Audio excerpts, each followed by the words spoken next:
Nesse vídeo vamos falar sobre os capítulos 7 a 10 de Zacarias. No capítulo 7, eles estão perguntando se é para continuar jejuando, porque eles jejuavam várias vezes por ano por causa do templo ser destruído, e agora o templo está sendo reconstruído, então eles estão perguntando se deve jejuar. E aí Deus dá uma resposta muito forte, muito reveladora.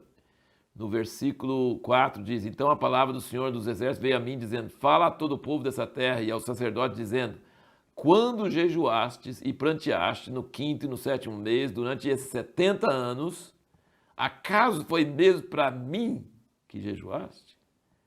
Isso é uma pergunta impressionante. Eu acho que nós precisamos levar muito sério no nosso coração. Tudo que nós fazemos, será que nós fazemos para Deus?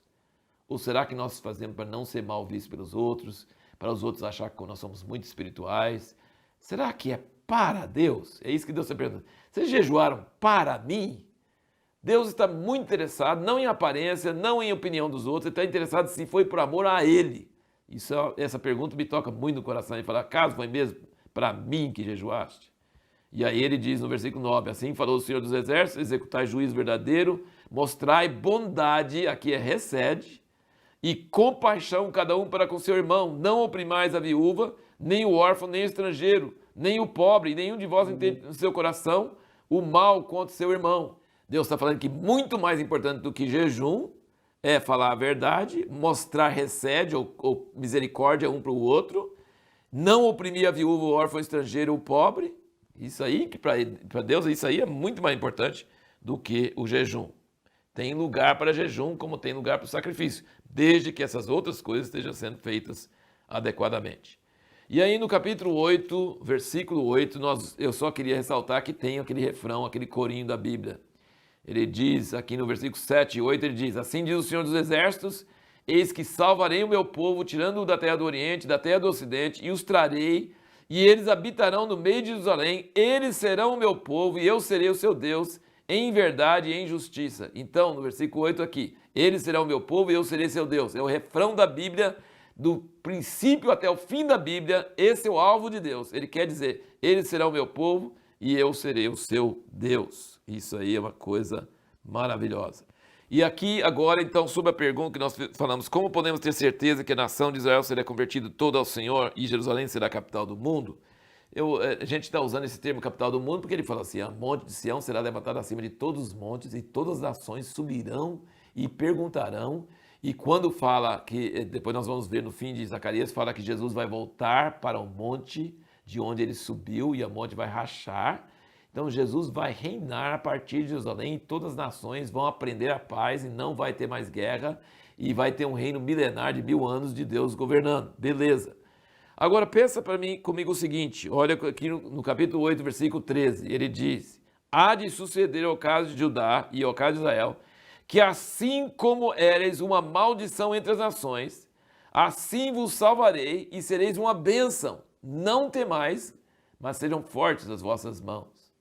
Pois assim diz o Senhor dos Exércitos: como intentei fazer-vos o mal, quando vossos pais me provocaram a ira, diz o Senhor dos Exércitos, e não me compadeci, assim tornei a intentar desses dias fazer o bem a Jerusalém e a casa de Judá, não temais. Eu tive uma vez lá no Museu da Diáspora, lá em Tel Aviv, e vendo os séculos de antissemitismo, de perseguição nesses 2000 anos, como os judeus têm sofrido, como tem sido barbaridades contra eles, e depois nos nossos quase, se poucos 70 e tantos anos atrás, aconteceu o Holocausto, coisa terrível, né?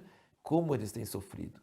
Tudo que Deus falou, desde Moisés, lá em Levítico e Deuteronômio, ele falou: se vocês não me obedecerem, vocês vão ser expulsos da terra, vocês vão ser espalhados entre as nações, vocês vão ser malditos, opróbrios, desprezados, perseguidos, escorraçados, mas depois eu vou restaurar vocês e vocês vão viver em pureza e santidade diante de mim e nunca mais vão ser destruídos. Ora, o que aconteceu com os judeus não foi com algum judeu, foi com a nação inteira. Então não pode ter uma restauração que seja só parcialmente, individualmente. Vai ser a nação inteira. Ele falou assim: assim como eu intentei fazer o mal, agora eu intentei fazer o bem. Você já pensou, se você olhar o tanto que eles sofreram, o tanto que a maldição funcionou, o tanto que a maldição atuou, e ele diz que assim como a maldição funcionou, a bênção vai funcionar, tem bênção pra caramba que vai descer sobre Israel e sobre Jerusalém, viu? Tem bênção, porque tem que ser do mesmo tanto. Ele falou, assim como eu fiz a maldição, agora eu vou fazer a bênção.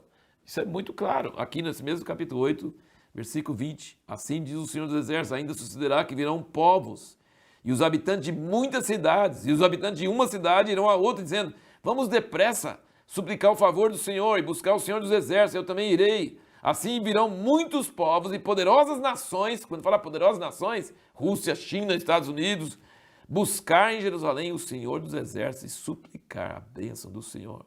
Assim diz o Senhor dos Exércitos, naquele dia sucederá que 10 homens de nações de todas as línguas pegarão na orla das vestes de um judeu, dizendo, iremos convosco, porque temos ouvido que Deus está convosco. Capítulo 10, versículo 6, ele diz, fortalecerei a casa de Judá e salvarei a casa de José, fá-los-ei voltar, porque me compadeço deles, e serão como se eu não os tivera rejeitado, porque eu sou o Senhor seu Deus e os ouvirei. Então ele está dizendo, assim como eles foram maldição e opróbrio, eles são abençoados. Todas as nações vão ver que são abençoados e vão subir lá para Jerusalém. Você vai ver isso em todos os profetas, ele fala isso, que vai haver uma subida a Jerusalém de todas as nações, e que eles vão ser tão abençoados que eles não vão lembrar mais, vai ser como se eles nunca tivessem sido rejeitados. Depois, se você tiver alguma dúvida, leia lá Romanos 11 e Paulo fala que os gentios vão suscitar ciúmes em Israel e Israel vai se arrepender e voltar ao Senhor. E ele diz essa frase, e todo Israel será salvo. Então, não tenha dúvida de que Israel será salvo. Não toda a nação de Israel hoje, não todos os judeus que existem lá hoje, que tem muitos incrédulos e terríveis pecadores, não. Vai haver muito sofrimento, muita purificação, muita mortandade, mas vai haver um povo restante. Esse povo restante vai ser santo, vai ser consagrado e vai ser uma nação toda do Senhor. E o Senhor vai voltar e vai reinar a partir de lá por 1000 anos sobre toda a terra. E qual a chave para isso acontecer? Como todos os profetas, você lembra da chave, você sabe da chave. Um menino vai nascer, uma virgem vai conceber, o renovo vai brotar de Davi, um rei vai chegar, ele vai reinar, meu servo Davi, né? Tantas coisas. E olha aqui como que Zacarias fala sobre isso. O capítulo 9, versículo 9. Alegra-te muito, ó filho de Sião, exulta, ó filho de Jerusalém, eis que vem a ti o teu rei, ele é justo e traz a salvação. Ele é humilde e vem montado sobre um jumento, sobre um jumentinho, filho de jumenta. Tem coisa mais clara? Jesus veio literalmente montado no jumentinho. Ele já veio. Isso foi a primeira vinda. Na segunda vinda ele não vem de jumentinho, não. Ele vem montado no cavalo branco.